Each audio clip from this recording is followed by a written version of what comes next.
जय Shivray. Smart meter बदलणे एवढं तातडीमध्ये घाई केली. माणसं घरात नसताना गपचूपमध्ये यायचं, मीटर बदलून जायचं. अशी कोणती इमर्जन्सी होती की मीटर बदलणे गरजेचं होतं. मीटर जर योग्य आहेत तर लोकांना विश्वासात घेऊन बसवणं गरजेचं होतं.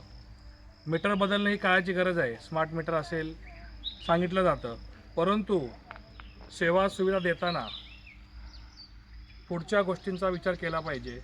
तोंडावरती पावसाळा असताना त्याच्यापूर्वी जी आपण शेतीची मशागत करतो किंवा इतर कामांची मशागत करतो किंवा देखभाल करतो, तसेच महावितरणची देखील जबाबदारी आहे पावसाळ्यापूर्वी सर्व गोष्टी व्यवस्थित करून घेणे.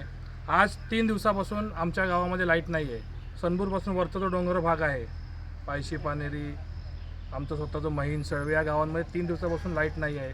लाईट नसल्यामुळे सर्वात महत्त्वाचा मुद्दा आला आहे पाण्याचा. पाणी गावामध्ये सोडायचं कसं? पाऊस नाही आहे. लोकांनी पावसाचं पाणी भरून वापरलं असतं. पाऊस देखील नाही आहे.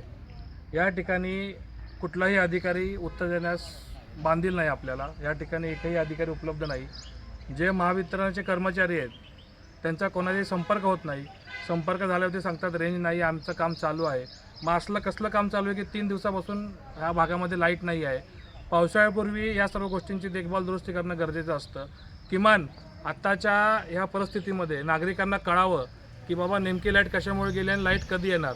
कुठलाही अधिकारी संपर्क होत नाही. आता या ठिकाणी ढेबेवाडीमध्ये आलो आहे, सोबत गावकरी आहेत. या ठिकाणी अधिकारी उपलब्ध नाहीत. महावितरणचे इतर कर्मचारी मागील 2 दिवसापासून बेपत्ता अवस्थेत आहेत. संपर्क होतो आहे, काम चालू एवढंच सांगतात.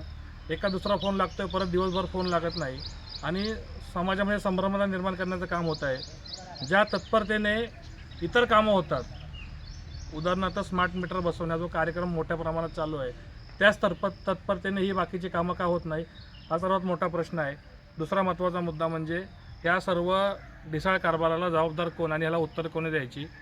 नागरिकांचा जो होणारा मोठ्या प्रमाणात त्रास आहे त्या त्रासाला जबाबदार कोण, यावर विचार व्हावा.